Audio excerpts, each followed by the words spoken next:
I'm Aidan. And I'm Gabe. There are many amazing places in the country to visit to get a great taste of our nation's history. But there is one, or should I say many places, that offer a special glimpse into the foundation of America. The Freedom Trail, which is located in Boston, Massachusetts, is a collection of 16 historical landmarks and to tell the story of the American Revolution and beyond. Come with us as we travel to Boston, the land of the original patriots.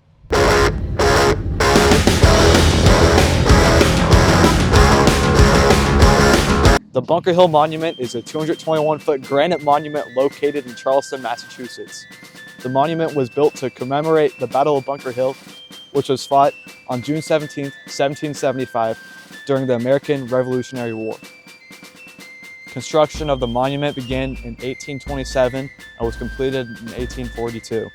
The monument is managed by the National Park Service and is part of the Boston National Historic Park. Visitors can climb up to 294 steps to the top of the monument for an amazing view of the city of Boston and the surrounding area. While the Battle of Bunker Hill was technically a British victory, the Brits lost many more men than the rebels did, which honestly kind of stinks for both sides. The USS Constitution launched in 1797 in Boston and is the oldest commissioned warship afloat. In the War of 1812, the ship earned her name Old Ironsides when she fought against the British frigate HMS Guerra. In fact, naval officers, as you can see, still operate the ship and run it as it is part of the U.S. Navy. Hello, what is your name? So my name is Kayla McEwen, otherwise known in the Navy as HM3 McEwen. Nice. What is your favorite fact regarding the USS Constitution? So I'd say my favorite fun fact on here is actually where they would have went to the restroom at. We still use the term today, which is called the head. They actually would have went onto the front of the ship. So the head of the ship, there's little nets. They would have crawled in and went to the restroom right into the water. Wow, right through there. that's pretty funny. We are now here at Copp's Hill Burying Ground, which is a historic cemetery located in the north end of the neighborhood of Boston. It was established in 1659 and is one of the city's oldest burial grounds, covering 2 acres of land.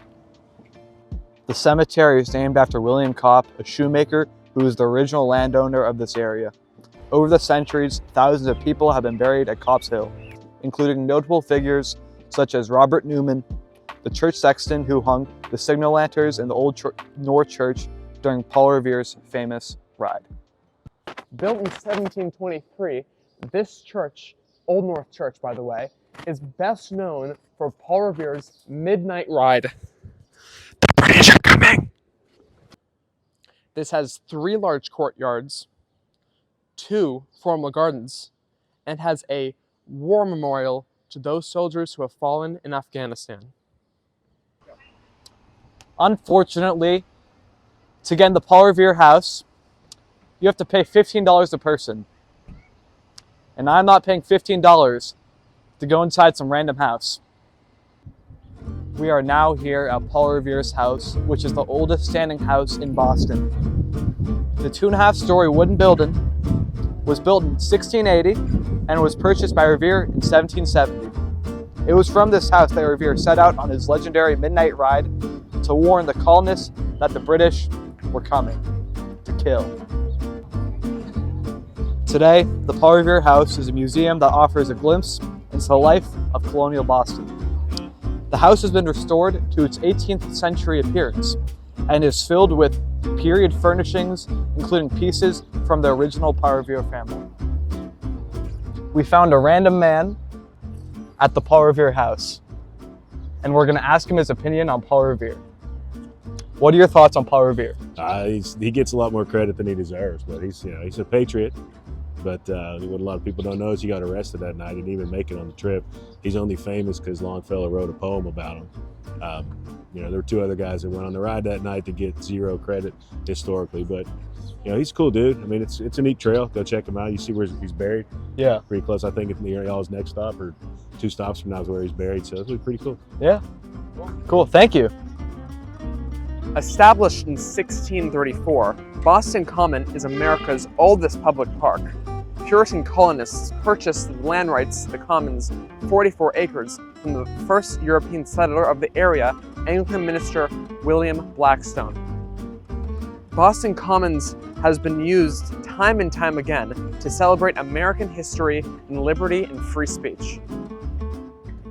After the Revolutionary War, President Washington, President Adams, and General Lafayette of France all celebrated American independence here. And this very park has been used to celebrate free speech for all of American history and beyond.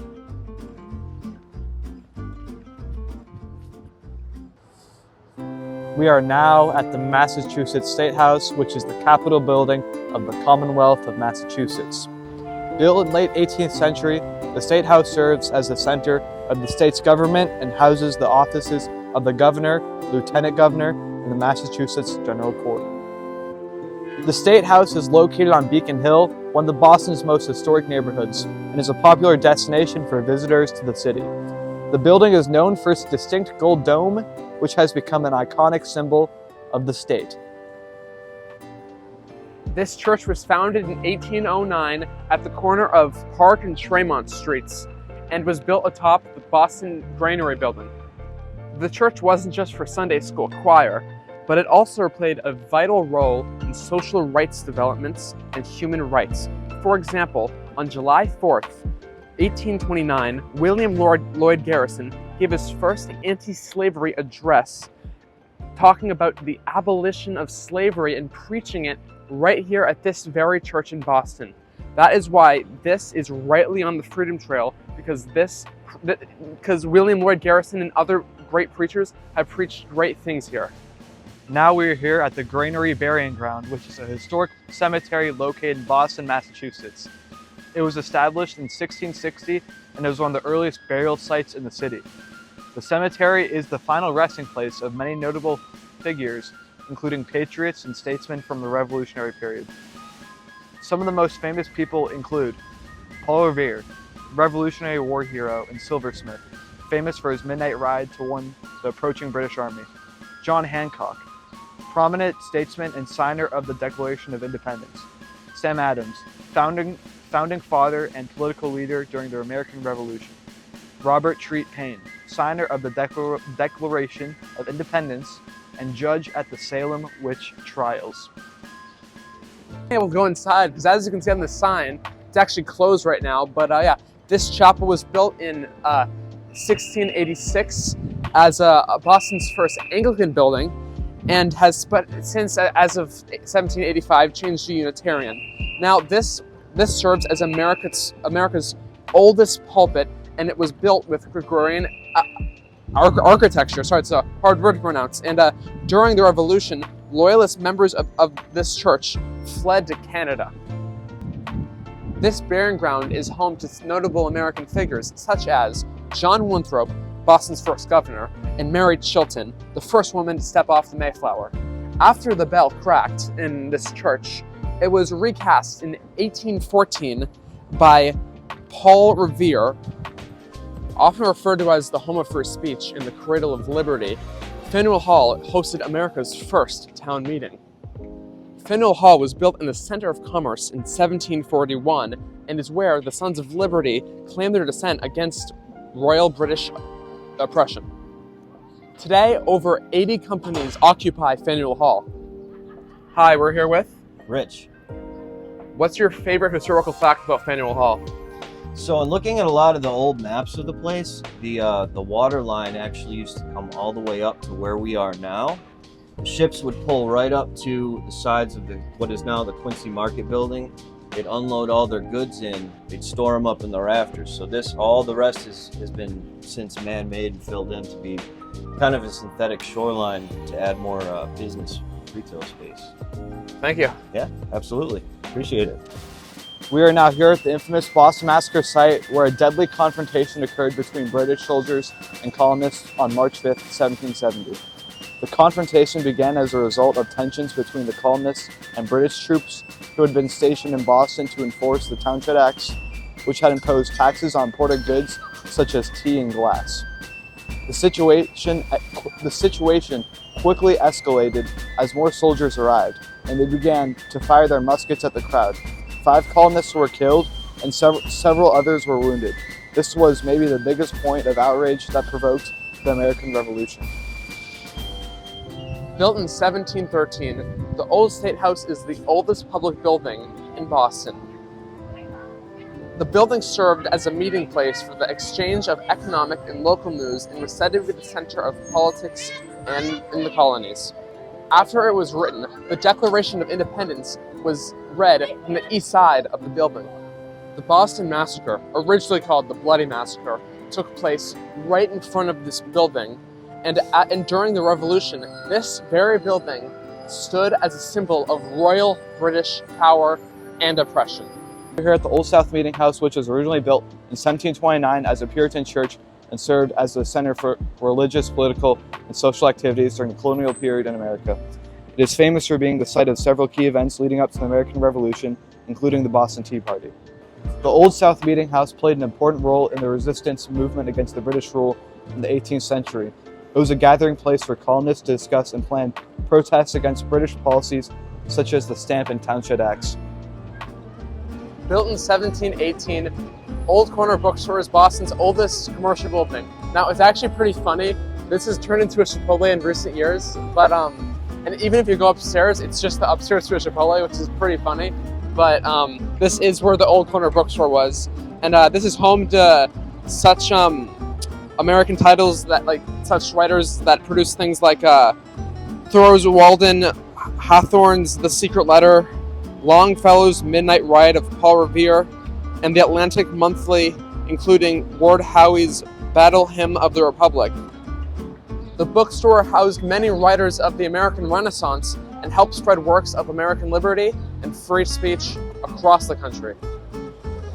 We are now here at the Boston Latin School, which is the oldest public school in the United States, founded in 1635. The school is located in Boston's historic district and right next to the State House. At the front of the entrance of the school stands a statue of Benjamin Franklin, one of the most famous alumni of the school. Franklin attended Boston Latin from 1714 to 1716 before leaving to pursue a career in printing.